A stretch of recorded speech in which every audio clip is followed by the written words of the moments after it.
What up? It's your girl Kada, and I am here to help.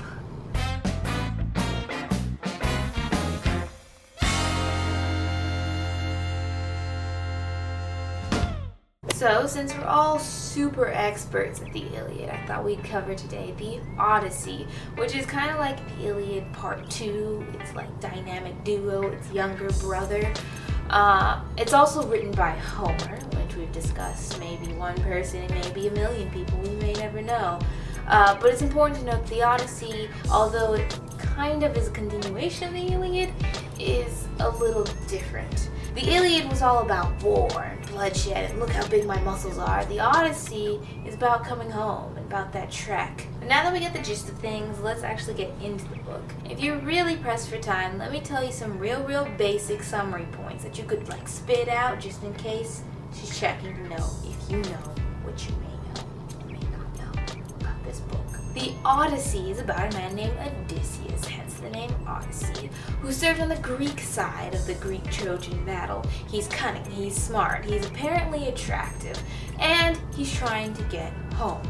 Here's the problem. It's taking him 10 years. Obstacles keep coming up out of nowhere, and they're just preventing him from coming home. Meanwhile, his wife, Penelope, and child, Telemachus, are at home fending off suitors who are trying to marry Penelope because everyone thinks Odysseus is dead. If you haven't seen the man in 20 years, you would think he's dead too. It's like the story when your dad says he's gonna go out for milk, and he never comes back. There's a whole bunch of tension of a man trying to get home to his wife and child, and the wife and child to fend off suitors waiting for that man to come home. It's just like love and happiness and tension and stuff like that. Spoiler alert, in the end, Odysseus gets home and everybody is happy, except for the suitors, which I'll tell you about in a second. But now let's get into some deeper summary points and some analysis points as well. Open up the text, everyone thinks Odysseus is dead.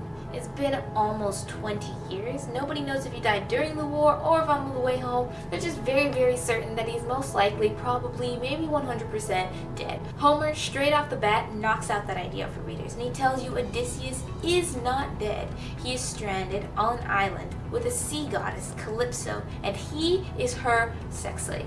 You heard that right. He is the sex slave. As if being marooned on an island wasn't enough, Odysseus has somehow managed in the years on his trek home to piss off Poseidon, who is the sea god. And guess how Odysseus is trying to get home? Over the seas. Like, he's definitely messed up. Like, he done mess up. We jump over to Ithaca, where we see Penelope trying to ward off the suitors who also think Odysseus is dead, and trying to encroach on his riches, trying to be the Odysseus 2.0. As a woman, Penelope is in a sticky situation.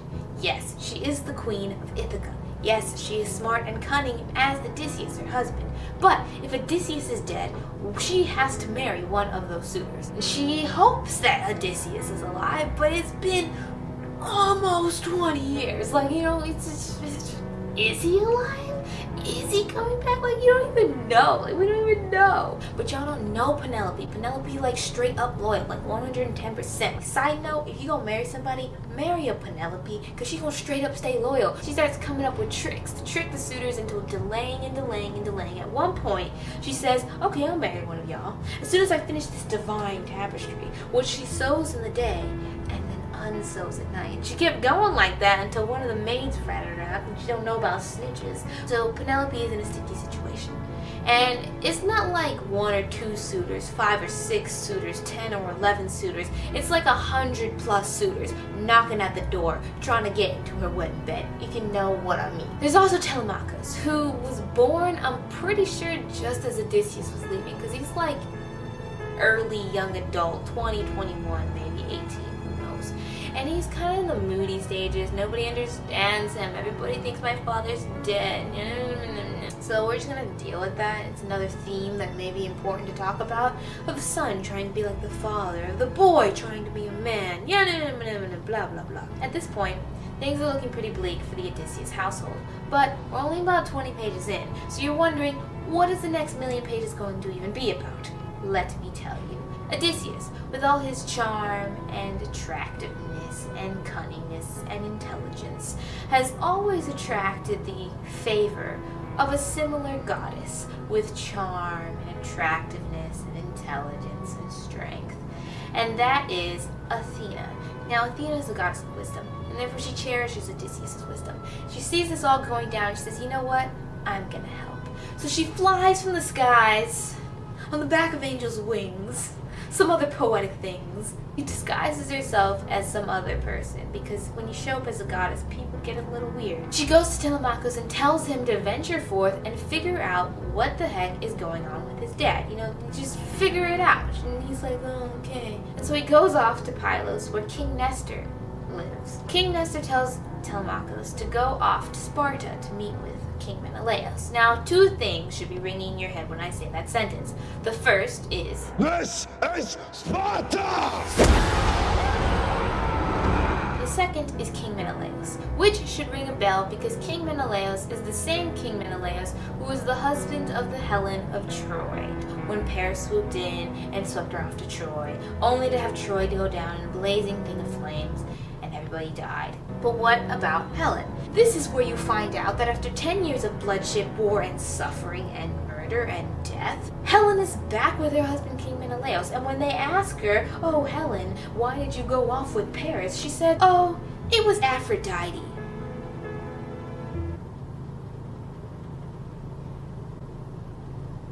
In Sparta, Telemachus learns of Odysseus' troubles and struggles, that he's a sex captive from Calypso, which I'm still not over with. He also gets a cute little side story that you should bring up in discussion for some bonus points about Agamemnon, who also served on the side of the Greeks. And when he came home after how many years of traveling, his wife killed him. In the time Agamemnon is gone, his wife, Clytemnestra, had met another person, another lover, named Anyways, they both decide to kill Agamemnon to keep their power that they had kept while he was gone off to war. And everything seemed okay until the son, Orestes, comes back and kills not only his mother, but the mother's lover. And so that story, encapsulated in this bigger story of Odysseus comes home, brings up some interesting things. Once Odysseus comes home, will he be safe? At this point, we transition to a heavenly sphere. We're in Mount Olympus. I'm imagining a giant round table. All the important gods, except for Hades, because he's in the underworld, and they're all just chilling, drinking wine, having fun, eating grapes. Athena, who's working it for Odysseus, goes to Zeus, who BT Dubs is her dad, and appeals to him. Zeus is all like, of course, baby girl, of course, my daughter, my love of my life. We're gonna handle that right now. We're gonna handle that right now. He sends a godly messenger to Calypso and tells her to release Odysseus. At this point, Calypso is hella pissed, and she brings up some interesting points that I would like to touch on at this moment. She argues that how come when a male god has a female captive, he can tape her indefinitely or until he gets bored, but as soon as she gets a male captive, she has to release him for the greater good, but she has to let him go anyways. So Odysseus is let off on this dingy little raft to go float through the ocean, trying to find his way home, like that's gonna work. P.S. Poseidon is still hella pissed at him, so he starts this huge storm trying to kill the guy. Odysseus washes up on the land of the Phaeacians, who Poseidon has blessed with being able to have really, really good ships. And Odysseus is like almost dead, like he's near death. He's about to call it quits. And Athena realizes she's going to have to intervene again. So she gets the princess of the Phaeacian king, Gnosis, something else, to fall in love with Odysseus and therefore protect him from any harm that he may incur. Gnos takes Odysseus to the king, and because Odysseus is this guest, the Phaeacians are obliged to treat him well, because that's the honor code of the guest-host relationship. Note that the guest-host relationship here is honored, and the one at home in Ithaca with the suitors is not.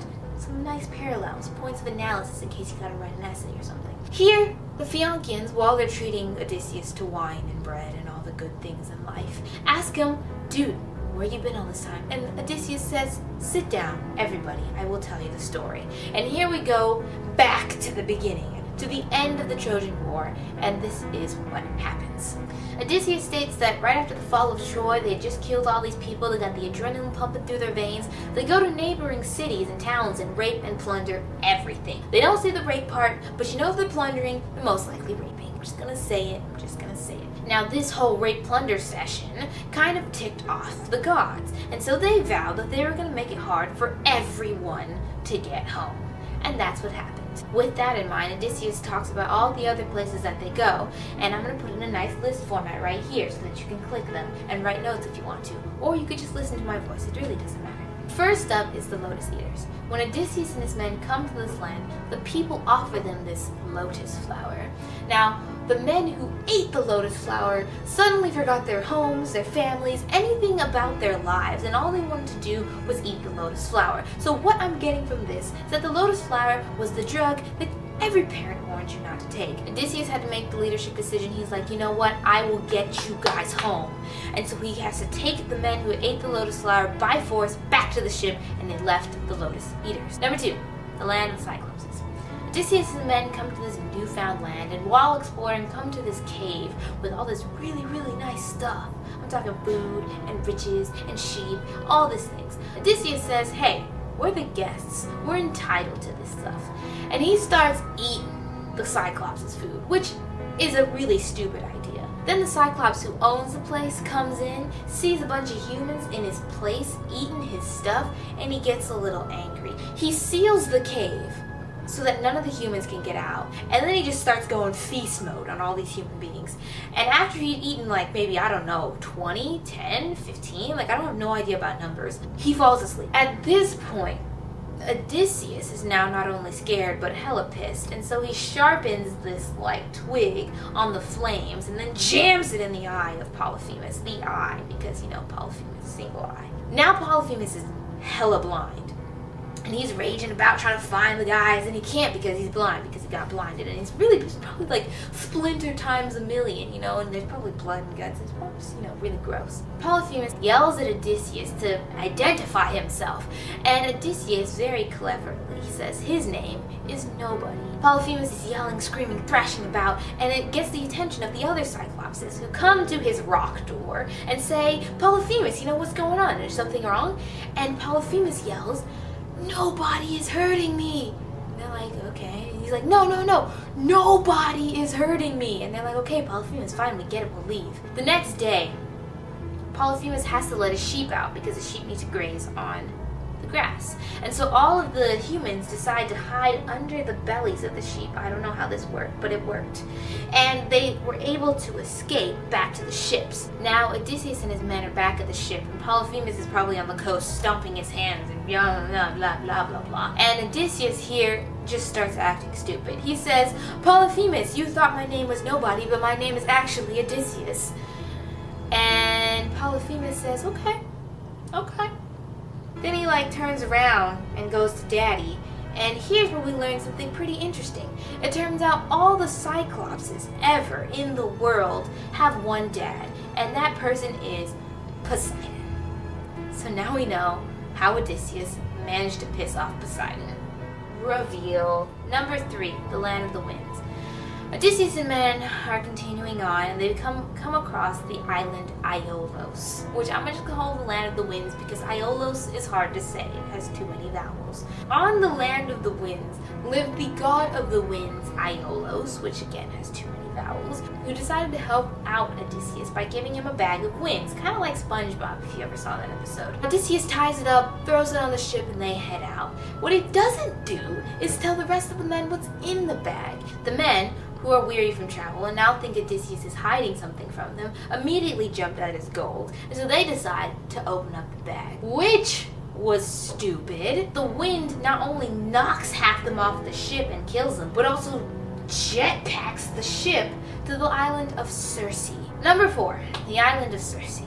Here, Odysseus decides to send some of his men to go scouting, and they do. And they come across the home of Circe. Now, Circe is real, putting on the charm. She offers the men to come sit down, come have a drink, come have a feast. What they don't know is that the food and drink is poisoned, and she turns them all into animals. Lions, pigs, snakes, that kind of deal. One man is able to escape because he never trusts Circe, because he just doesn't trust women in general. He hightails back to Odysseus, tells him what's going on. Odysseus is like, oh my gosh, I have to go investigate. But on his way there, he's stopped by another godly messenger who gives him some Molly. We're just gonna take that as it is. In order to rebuff Circe's charm. He takes the Molly and heads on to Circe, who is unable to charm him and therefore falls in love with him. You always want what you can't have. Thus began a year-long sexcapade between Circe and Odysseus. I'm talking a whole year. This time he wasn't even a sex slave. Like, he was I'm just like, what? What? Your wife is at home. Like, what are you even doing? What are you even doing? Like, oh, I'm just gonna have this like year-long sexcapade. I'm trying to get home. I want to be with my wife and child, but not for another year. After a year, the soldiers start getting restless because they're like, you know, this is all nice and stuff, but we're trying to get home. Odysseus is like, oh, right. Family, child, got it. I remember. But first, Circe has told me that we have to go to the land of the Underworld. Nice little detour. And so they head there, and that's number 5. In the Underworld, Odysseus is supposed to seek out Tiresias, who is this blind fortune teller who has a lot of stories, but anyways.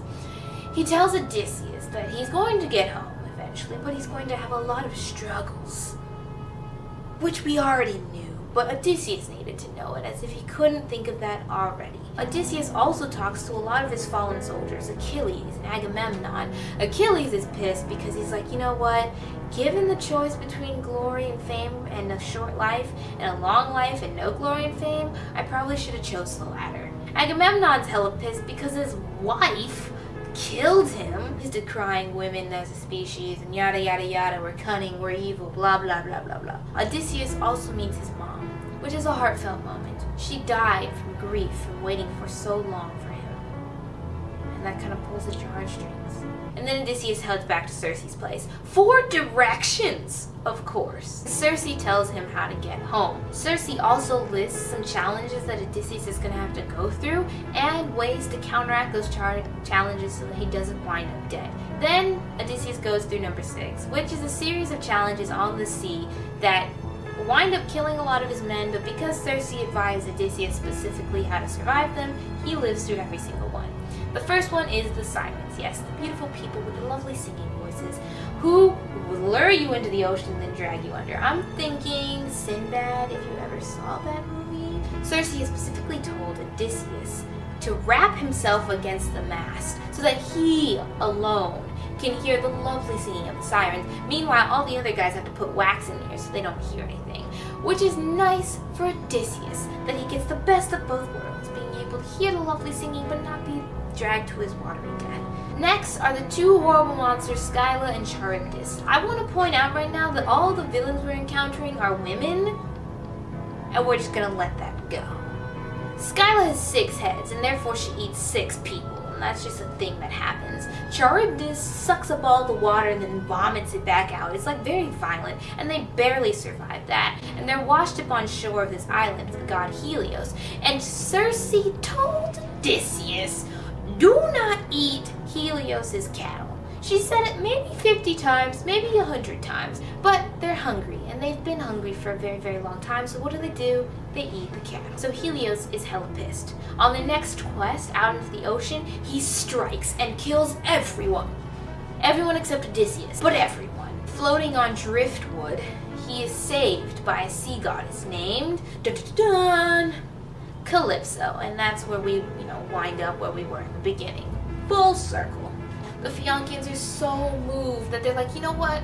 We're gonna help you. They get him on a ship, and they get him to Ithaca in less than 24 hours. Like, that's how close he was to home. He was so close. But Poseidon's still pissed at Odysseus, and he's extra pissed that the Phaeacians helped Odysseus. So on the Phaeacians' 24-hour trek back, right when they're in the harbor, Poseidon turns their ship and everybody on it to stone. So moral of the story is, don't help anyone. Odysseus is on shore, he's in Ithaca, he's like home stretch, but there's the matter of the 100 and some odd suitors, and Athena realizes this. And so she goes and imparts 7 million of her aid to Odysseus and disguises him as this old, decrepit man who nobody can recognize. This Odysseus, disguised as a beggar, goes to one of his swineherds and realizes that this man is the epitome of good men, even though he's a swineherd. I'm pretty sure there's some analysis in that. If you want to go and handle that, just go ahead and do it. I got faith in you. Odysseus gets the swineherd to take him to his castle, but he's disguised as the beggar, where he sees the debauchery that's going on. All the suitors are acting like complete assholes. He also sees that some of his servants are actually serving the suitors because they believe at least one of them is going to be the new Odysseus 2.0, and they just want to get ahead. Odysseus, disguised as a beggar, goes to Penelope and tries to convince her that Odysseus is still alive, which is ironic because he is Odysseus talking to his wife, but disguised. We don't know if Penelope takes Odysseus' words seriously or not, but she announces to the suitors that she will marry one of them if they pass a test. I think you know where this story is going. None of the suitors can do it, but Odysseus does, and then he reveals himself as Odysseus. Then things start getting gruesome. He turns on the suitors and just starts striking them down. He just starts killing suitors. He goes for the rest of his weapons and just starts killing. This is like 100+ suitors. Bodies everywhere. He spares no one. There's one servant, a goat herd, who is particularly evil, and he just gets hacked to bits. Then Odysseus turns on the unfaithful female servants. He brings them all in, tells them he knows they were unfaithful and they betrayed him, and then he makes them clean up the bodies of the men who they did serve. Like, really psychologically gruesome stuff. Then, as if that wasn't psychologically damaging enough, he takes them around back and hangs them one by one. Odysseus goes to Penelope. He's still disguised as the beggar. He tells her he is Odysseus, and Penelope doesn't believe him. Then Penelope goes through a series of questions, and Odysseus reveals that he is in fact Odysseus, and they are in fact reunited, and it feels so good. Odysseus recounts the entire story of his travels, including the women he slept with, and Penelope is surprisingly okay with that. Next day, Odysseus goes to his father, who's in some nice townhouse, like, I don't know, a few miles away, still disguised as the beggar, and they reunite. But there's some trouble brewing. The parents of all the suitors that Odysseus killed are a little upset that their family lines are ended or almost ended because their main suitors are now bodies. They go after Odysseus, saying they're going to cause all this uproar, they're going to start a war, they're going to fight to the death. Then Athena says, okay, I think it's time for the story to end. Athena flies from the skies on the back of Angel's wings between these two sides, and she convinces everyone to settle for peace. And they do. The end. A little anticlimactic, but I think even Homer decided that the story was long enough, and so he just decided, you know, let's just cut it here. Let's just cut it here. So I hope this was helpful. I tried to keep it as brief and specific at the same time as possible. If you were watching this for a quiz or a test, I hope you do really, really well on it. If you're watching for entertainment, I hope you're really, really entertained. Yeah.